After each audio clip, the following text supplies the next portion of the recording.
Welcome to Construction Genius, and today it's all about selling. Selling is a tremendously hard thing to do in construction. It's a complex sale. It involves many moving parts, and in order to succeed, you have to have a tremendous long-term commitment to the industry, as well as deep technical knowledge and understanding of people, and a tremendous work ethic.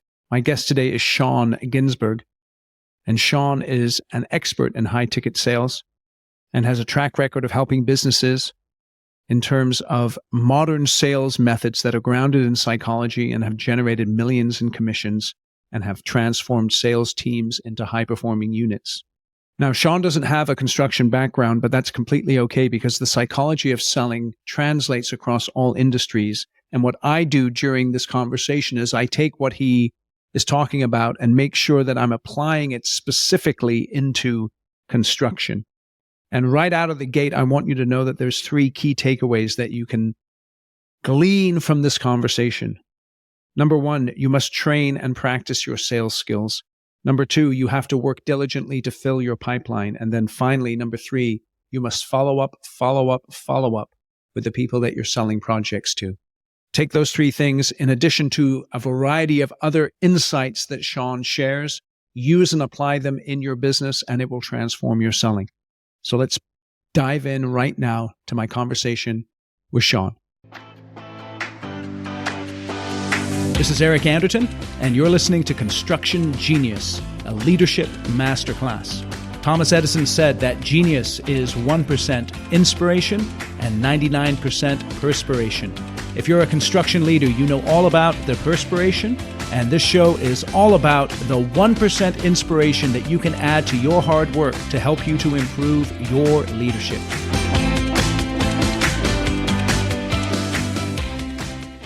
Sean, welcome to Construction Genius. Thanks for having me, man. Good to be here. My pleasure. Let me ask you this right out of the gate. What sets apart the A salespeople from either the guys who are just kind of getting by or the folks that you just want to get rid of? What sets them apart? Practice, training, rehearsing, role-playing, the people that show up, that are committed, take full responsibility for everything and anything that's happening in their life, good, bad, their fault, not their fault. How do you figure out if someone's willing to take responsibility? You know, as you're going through the hiring process, how do you figure that out? Great question. You align your own personal, professional, and financial goals with the salesperson or the employee's personal, professional, financial goals, and you ask them hard questions coming into the deal. Can you give me an example of some of those hard questions that might ferret out whether someone is willing to take responsibility? What do you know about us? Why us? Why now? Why not 6 months ago? Why not 6 months from now? Tell me a time when you helped a client do ABC. Right. Can you share with me a time that you solved this specific problem? Whatever they're getting hired for, right? And then also during that interview, have a working interview.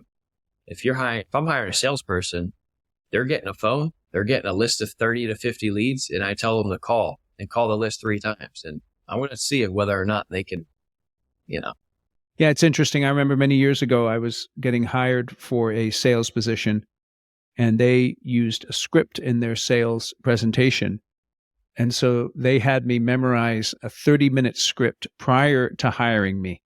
Savages, man. Wow. Interesting. Yeah. It's so interesting because memorizing that 30-minute script helped me to sell millions of dollars worth of the service that we were selling. But it's interesting how that began at the in the hiring process itself. Well, I think also a lot of people get it twisted backwards because they're they're hiring for skill, and they hire for skill and they hire the wrong person because that's, they're hiring a bad apple that spoils the whole bunch. So always hire for attitude and train for skill. Yeah. Somebody with a great attitude, you can formulate them into anything you want. What advice do you have to salespeople to help them with the ultimately the rejection that comes? So again, in construction sales, you're going for large projects, but you're building relationships over many years, and maybe you have a list of, let's say, 10 clients that you want to go after, but maybe 1 or 2 of them just don't want to talk to you for whatever reason, and many times salespeople can get discouraged and stop persisting in trying to build a relationship. So how do you advise salespeople to overcome that rejection? It's just like a sport.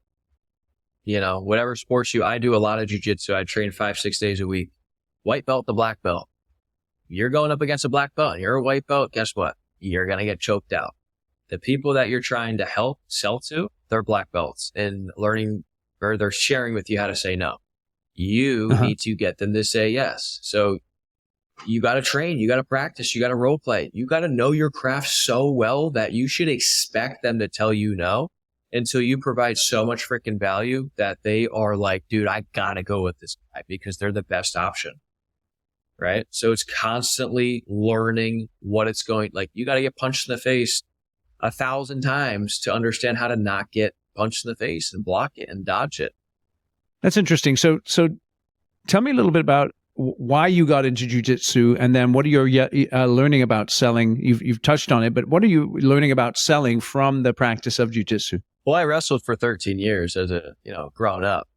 So when I transitioned into jiu-jitsu, I thought I was going to walk in and tear these guys up. Man, I was wrong. Totally different ballgame. The submitting, getting control before you submit somebody was huge for me. Like, don't just go for the submission. Don't just go for the close, right? You have to control that conversation, control that appointment, right? And then you ask for this close. Then you submit them, right?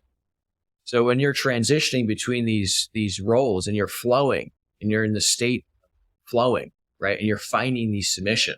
It's the same thing in a sale. If they're giving you enough information and you're qualifying them and they're giving you everything that you need, well, then test that body part. See if you can turn that arm a certain way so you can get them to tap. Trial close. Hey, have you heard enough to make a decision? What do you like most about what I talked about so far? Right? So it all aligns perfectly. But it takes so many times getting choked out, armbarred, triangled, and rear naked choke to understand how to go about, those positions and how to kind of maneuver through them without getting choked out and submitted. So there's a couple of interesting things there that I want to explore. One is that so obviously wrestling and jiu-jitsu are both combat sports. And I'm assuming that since you wrestled for 13 years, you were a pretty decent wrestler. You probably didn't have to overcome physical courage issues because you've already learned how to do that in wrestling.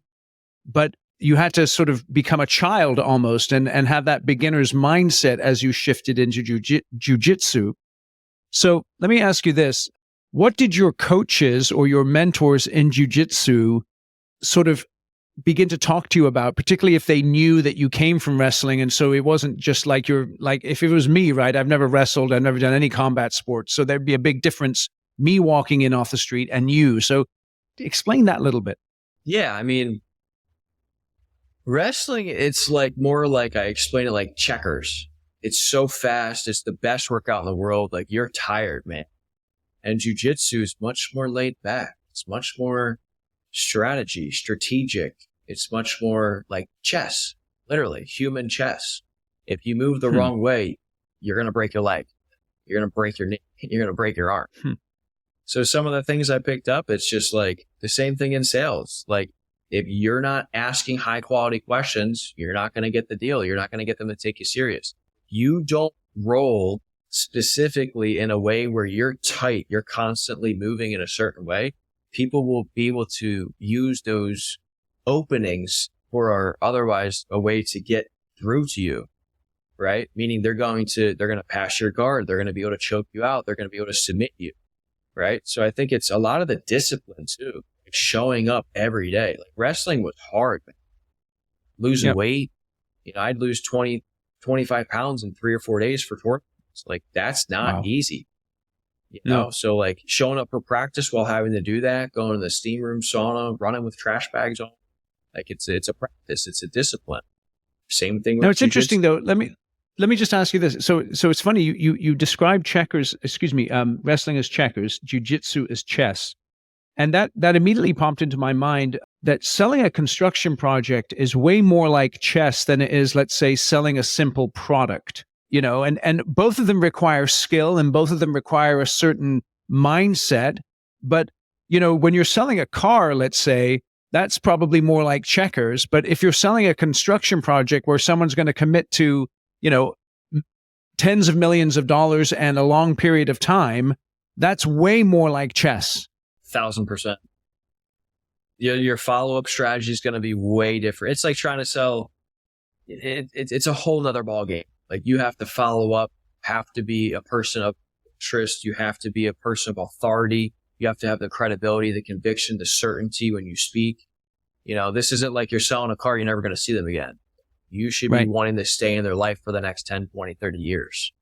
For sure. Yeah, that's interesting.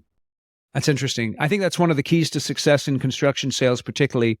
I know when I don't sell construction projects, but I'm in the industry. And so when I started my business, I immediately began with a 20-year commitment to the industry. And if you're going to be successful in construction, it's all about playing long-term games with long-term people and making those kinds of commitments. I'm interested, though, about the jiu-jitsu analogy when it comes to questions, because it's almost as if when you're rolling with someone, you're asking them questions as you're in the middle of the roll. And they're then responding to those questions, which then lead to other questions, all towards the end of you being able to win the contest, so to speak. Correct. It's like almost as if poker. You're calling their bluff, because I may give up a certain position on purpose to bait them into some place I want them to be. So as a salesperson, I'm asking them specific, highly targeted questions to bait them into telling me the answer, to then use that answer for a reason for them to work with me. Right. Same exact thing. Right. Yep. Your company's success is a direct reflection of the quality of your leadership and the leadership of the people who you have in charge of your various divisions in your organization. If you're at all dissatisfied with the quality of your leadership and those who you have in leadership positions, take my course, The Shift. The Shift will enable you to move from being a builder of projects to a builder of teams of people. And the more effective you are at building the teams of people in your organization, the more profitable your company will be. Go out to theshift.constructiongenius.com to learn all about the course. It's an online course where you can take it at your own pace. If you sign up 5 or more people for the course, let me know, and I will come in and do a free debrief after you guys have completed the course. The course is 100% money back guaranteed.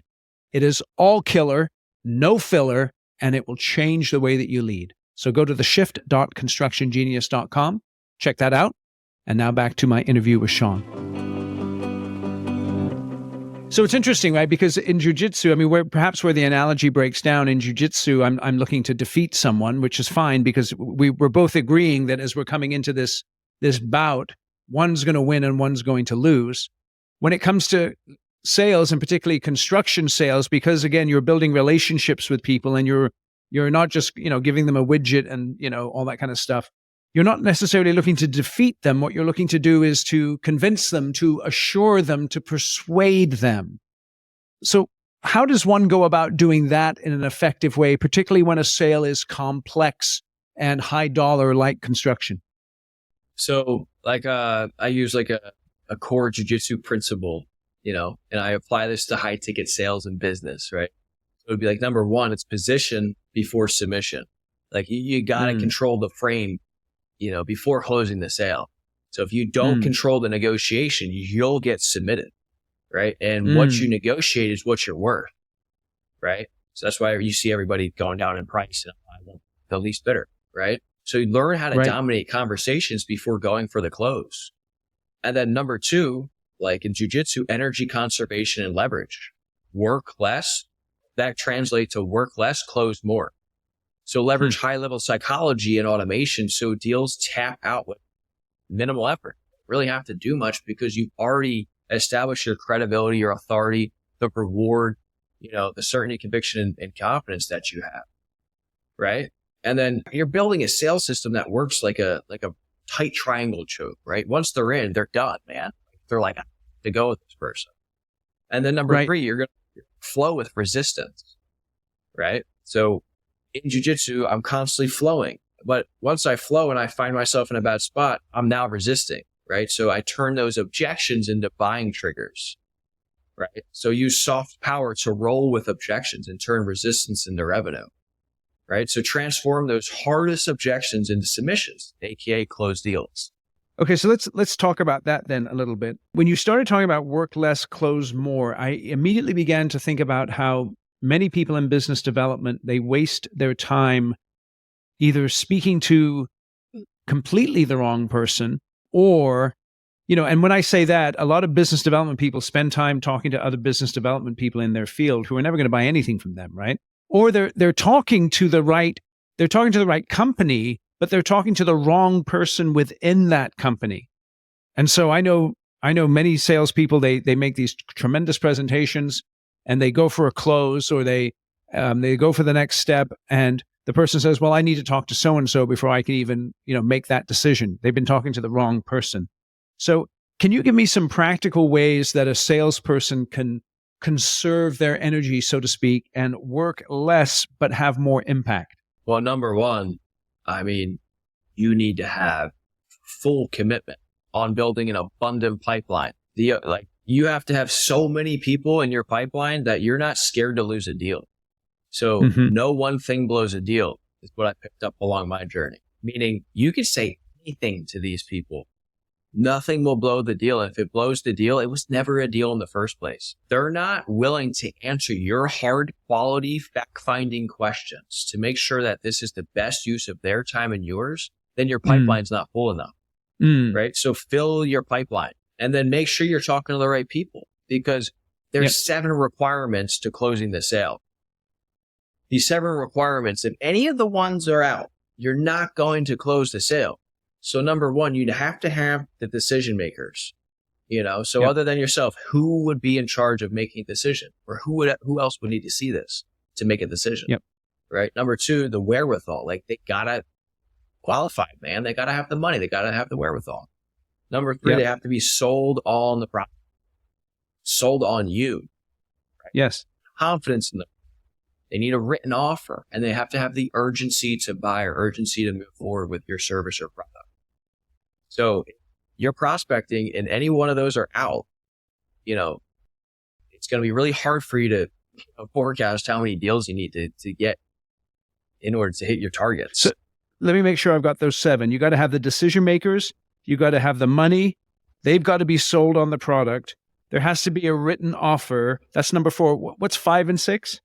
So number 3 is sold on the product. Number 4 is they need to be sold on you, the salesperson. Okay. Got it. Okay. Number 5 is the confidence in the product. And then number 6 would be the written offer. And then 7 is the urgency to buy. Okay.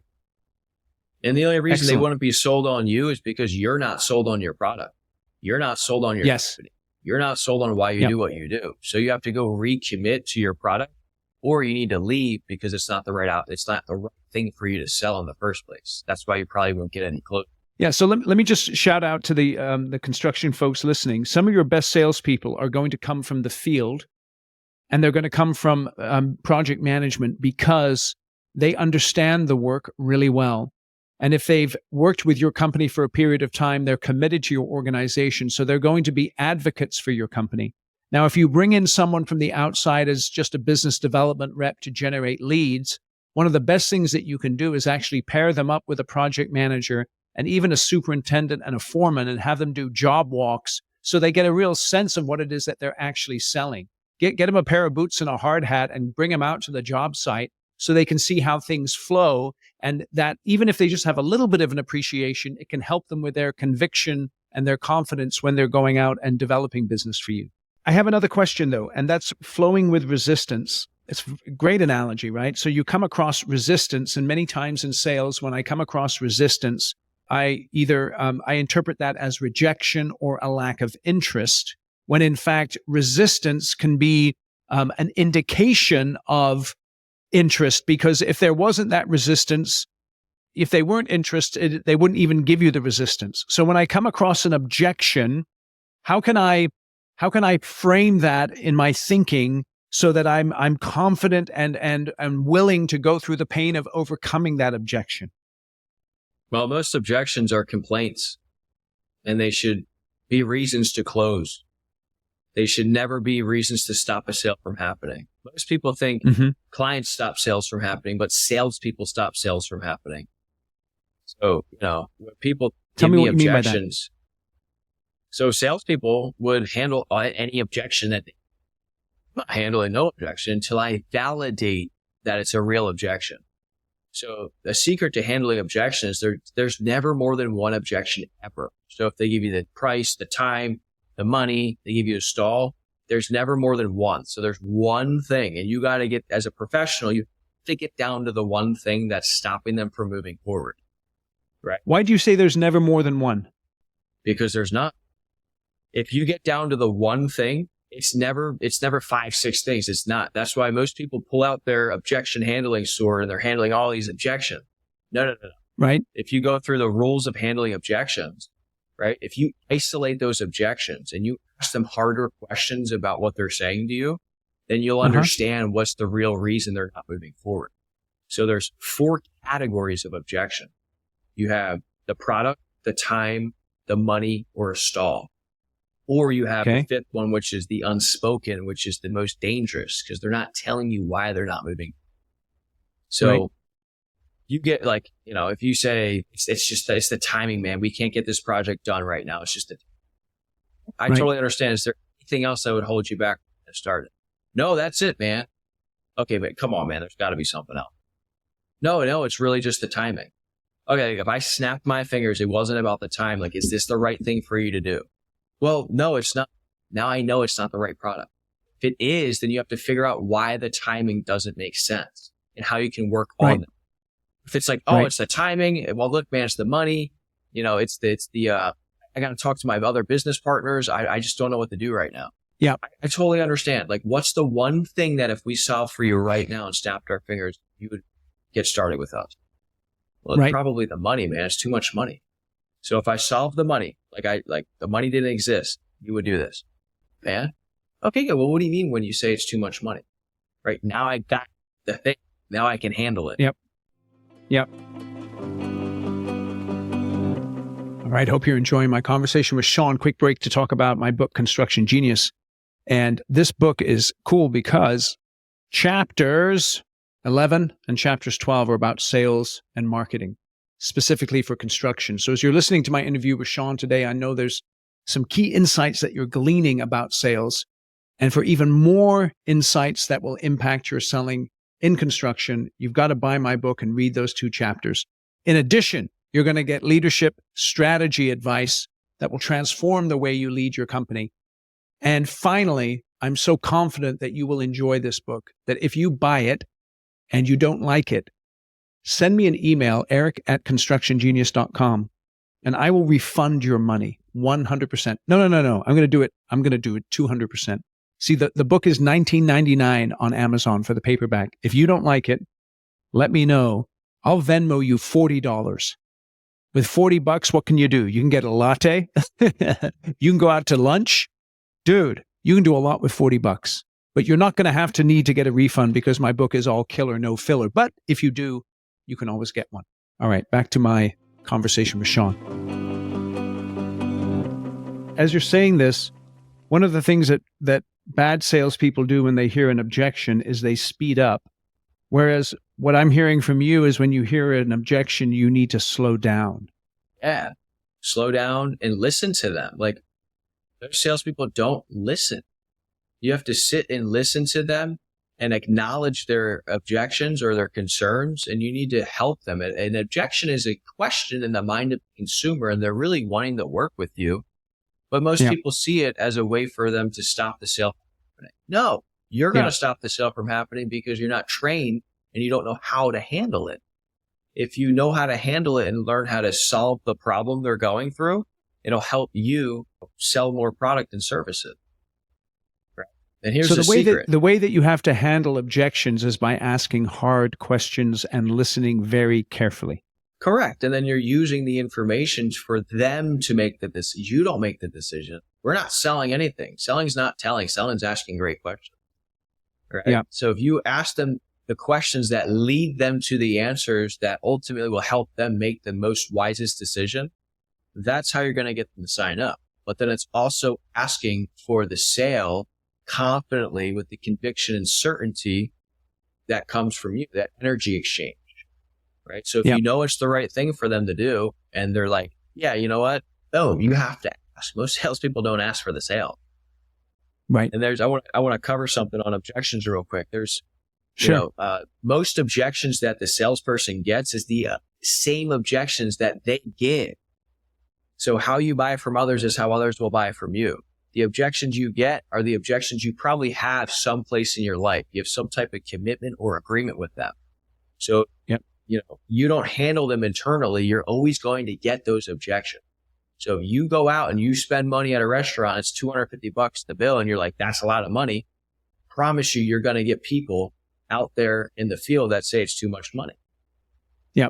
No, I'm just thinking about the psychology of money, right? Is because again, in construction, you're selling high ticket items.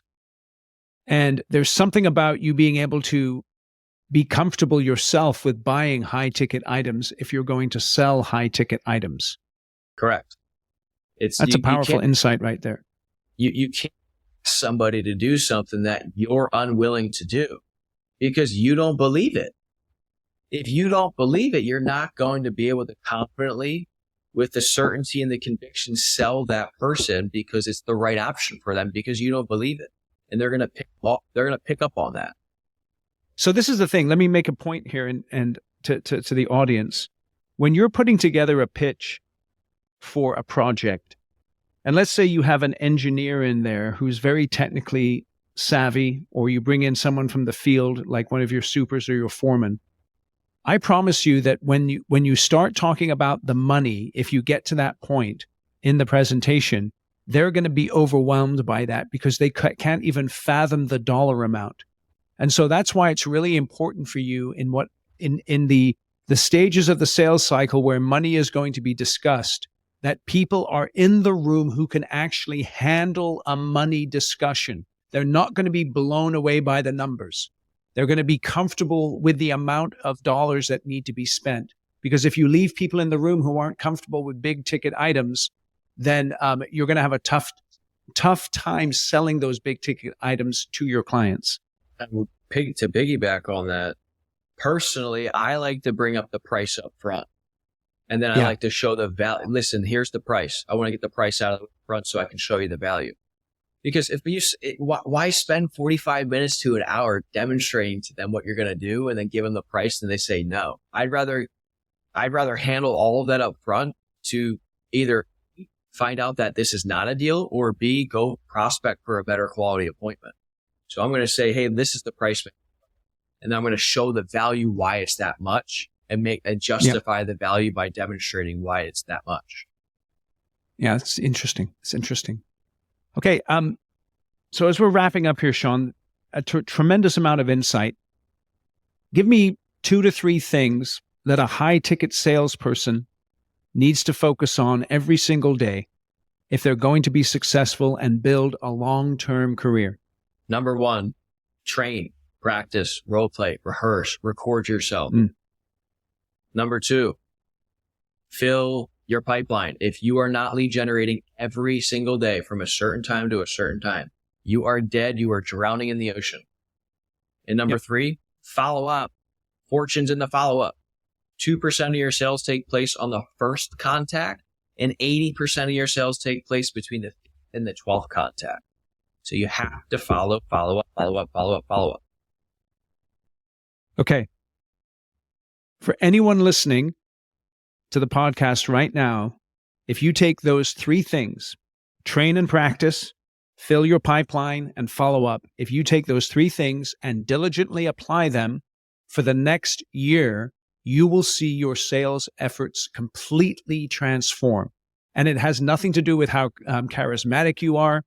If you're just talking to the right people with the right types of projects and the right locations for your business, and you practice those 3 things, you're going to be tremendously successful. Sean, I really appreciate you bringing this tremendous value to the audience here today. Thanks for having me. I appreciate you. Tell us a little bit more about how we can get in touch with you and the things that you do. Yeah, man. So you guys can hit me up on Instagram, Sean.Ginsburg, SEAN.GINSBURG. I mean, this is really all I do is I train individuals, I train teams, I train organizations, whether you're just getting started, whether you're, an entrepreneur that has some revenue or whether you're making 100 million a year. I know what problems that you have in your organization. I know where your salespeople are struggling, and I know the step-by-step formula and sales process that I can implement to make sure that we're tracking metrics and we make sure that your salespeople are 100% fully committed, fully responsible, making the money they want to make and showing up every single day to work, make money and help the ultimate organization help more people. That's awesome. Awesome. So we're going to have links in the show notes to how you can get in touch with Sean. Sean, thank you for sharing your insights with us today. I really, really appreciate it. You're the man. I appreciate you. Thank you for listening to my interview with Sean here today. Hope you enjoyed it. Got some key insights.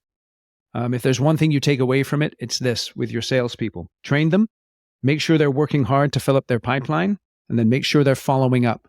And you can apply that not only for your business development people, but you can apply it for your project managers, your project executives. Those three things, do them every single day, do them every single week, do them every single month, and you'll be filling your pipeline with the right projects in the right locations with the right clients, and you will build a profitable construction company. So thanks for listening today. Feel free to share this interview with other people that you think would benefit from listening to it. Give us a rating and a review wherever you get your podcasts, and we'll catch you on the next episode.